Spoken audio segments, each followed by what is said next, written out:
Cancer detect करना अलग बात है, बट क्या कोई ऐसा टेस्ट है जो एक्चुअली कैंसर को होने से रोक सकता है? Yes, the answer is colonoscopy and the cancer is colorectal cancer.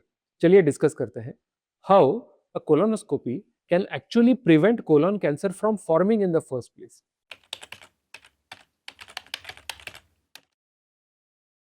नमस्ते, मैं doctor Aditya Kulkarni, gastro and cancer specialist, OSS clinic Pune में प्रैक्टिस करता हूँ। और मेरा एरिया ऑफ इंटरेस्ट है पेट में पाए जाने वाले कैंसर्स, डाइजेस्टिव सिस्टम के अलग अलग डिसीज कंडीशंस और उसकी laparoscopic and robotic surgical treatment. आज हम डिस्कस करेंगे कोलोनोस्कोपी के बारे में और कोलोनोस्कोपी कैसे कोलोन कैंसर को होने से रोक सकता है। Most of the cancer test जो आज तक हम देखते आए हैं, whether it is a biopsy, whether it is a CT scan, PET scan, MRI scan, ये सारे टेस्ट कैंसर को होने के बाद डिटेक्ट करते हैं और हमें कैंसर होने के बाद ये इंफॉर्मेशन देते हैं कि yes, there is a tumour, there are some lymph nodes, ये ट्यूमर यहाँ यहाँ फैला हुआ है। But what if there is a test जो एक्चुअली कैंसर को होने से पहले ही रोक सकता है? Yes, that test is colonoscopy. आपने कोलोनोस्कोपी के बारे में तो सुना होगा, क्योंकि colonoscopy has become very common test nowadays. कोई भी डाइजेस्टिव डिसीज या कोई भी डाइजेस्टिव प्रॉब्लम्स के लिए कई बार गैस्ट्रोएंट्रोलॉजिस्ट कोलोनोस्कोपी को रेकमेंड करते हैं। बट कोलोनोस्कोपी का एक इंपॉर्टेंट रोल होता है colon cancer prevention and colon cancer का इंसिडेंस कम करने में भी। तो ये कैसे होता है? To look at this we first need to see कि कोलोन कैंसर होता कैसे है। कई बार लोग समझते हैं कि सडनली कोलोन कैंसर या रेक्टल कैंसर जो है वो डेवलप हो जाता है, but this is not the truth. Colon cancer को होने में लगभग 7 से 10 साल का टाइम पीरियड लगता है। जी हाँ, 7 से 10 साल ये एक नॉर्मल सेल को कैंसरस सेल में डेवलप होने में लग जाते हैं। और इसका एक पाथवे है जिसे हम एडिनोमा कार्सिनोमा सीक्वेंस के नाम से जानते हैं। बेसिकली एक नॉर्मल सेल का ट्रांसफॉर्मेशन एक पॉलिप में हो जाता है। ये पॉलिप शुरुआत में बहुत छोटा होता है और धीरे धीरे ये पॉलिप बड़ा होता जाता है और इस पॉलिप के अंदर शुरुआत में प्री कैंसरस चेंजेस आते हैं जिसे हम डिस्प्लेजिया के नाम से जानते हैं। और ये डिस्प्लेजिया आगे जाकर कार्सिनोमा यानी कि कोलोन कैंसर बन जाता है। So this is a very well defined sequence और मेजॉरिटी कोलोन कैंसर इसी सीक्वेंस में से गुजरते हैं। Now where does the role of colonoscopy come in? Colonoscopy can help us to pick up the polyps.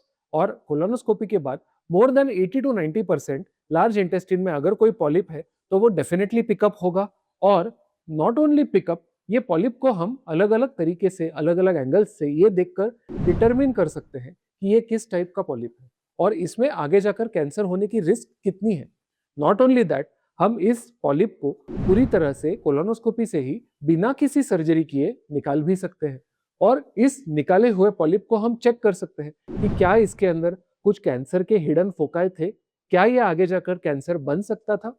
और क्योंकि हमने इस फोकस को ही रिमूव कर दिया है, नेचुरली इस पेशेंट का कोलोन कैंसर होने का रिस्क बहुत कम हो जाता है। This is the power of the colonoscopy. और कोलोनोस्कोपी खास करके अगर रेगुलर टाइम इंटरवल्स पे या करेक्ट टाइमिंग पे अगर की जाए तो कोलोन कैंसर का इंसिडेंस मोर देन हाफ हम रिड्यूस कर सकते हैं, यानी कि 50% से ज्यादा हम कोलोन कैंसर के केसेस को कम कर सकते हैं। वेस्टर्न कंट्रीज में कोलोनोस्कोपी जो है वो after the age of 45 to 50 years की जाती है। अगर किसी पेशेंट को फैमिली हिस्ट्री है कोलोन कैंसर की या फैमिली हिस्ट्री है कि पॉलिप्स की या फिर बहुत ज्यादा ब्लीडिंग हो रहा है, कॉन्स्टिपेशन हो रहा है, तो इसे अर्ली भी परफॉर्म कर सकते हैं। और इसकी वजह से वेस्टर्न कंट्रीज का कोलोन कैंसर का जो रेट है वो धीरे धीरे कम हो रहा है या फिर जो नए केसेस पिकअप हो रहे हैं वो अर्ली स्टेज पे पिकअप हो रहे हैं। इंडिया में हम कोलोनोस्कोपी को ज्यादा मात्रा में नहीं यूटिलाइज कर रहे हैं, but at the correct time colonoscopy can become a powerful tool जिससे कि हम कोलोन कैंसर को बनने से रोक सकते हैं। कैसे? तो पॉलिप्स को निकालकर। अगर आपको इनमें से कोई भी सिम्टम्स है, जैसे कि स्टूल में ब्लड जाना या फिर ब्लैकिश या रेडिश कलर का स्टूल्स होना, अगर आपको कॉन्स्टिपेशन की तकलीफ है या फिर आपकी जो बावेल हैबिट्स है, टॉयलेट हैबिट्स है, वो पिछले कुछ दिनों में या कुछ हफ्तों में चेंज हो गए हैं, वो भी सडनली, या फिर आपको पेट में ज्यादा दर्द रहता है, ब्लोटिंग जैसा रहता है या फिर कई बार क्रैम्प्स आते हैं, तो you might be a candidate for a colonoscopy. आपको आपके गैस्ट्रो स्पेशलिस्ट को या फिर गैस्ट्रो कैंसर स्पेशलिस्ट को कंसल्ट करके कोलोनोस्कोपी करवा लेना बहुत ज़रूरी है। तो डोंट हेजिटेट, कोलोनोस्कोपी आज के डेट में बहुत ही सेफ प्रोसीजर है। इसका साइड इफेक्ट्स का जो चांसेस है वो लेस देन 1% है। तो don't hesitate to get colonoscopy done. अगर कोई पॉलिप मिलता है, अगर कोई कैंसरस लीजन मिलता है, तो उसको अर्ली डायग्नोज करने का और ट्रीट करने का ये हमारे पास का सबसे पावरफुल टूल है आज के डेट में। So if you need any further information, आप मुझे नीचे दिए गए डिटेल्स पे कांटेक्ट कर सकते हैं या कमेंट सेक्शन में मुझे मैसेज लिख सकते हैं। नीचे मुझे मेंशन करना बिल्कुल मत भूलिएगा कि कोलोनोस्कोपी से रिलेटेड आपका मन में सबसे ज़्यादा फ़ियर किस बारे में है, क्योंकि मैं इस फ़ियर को दूर करना चाहता हूँ। Thank you very much for listening to me.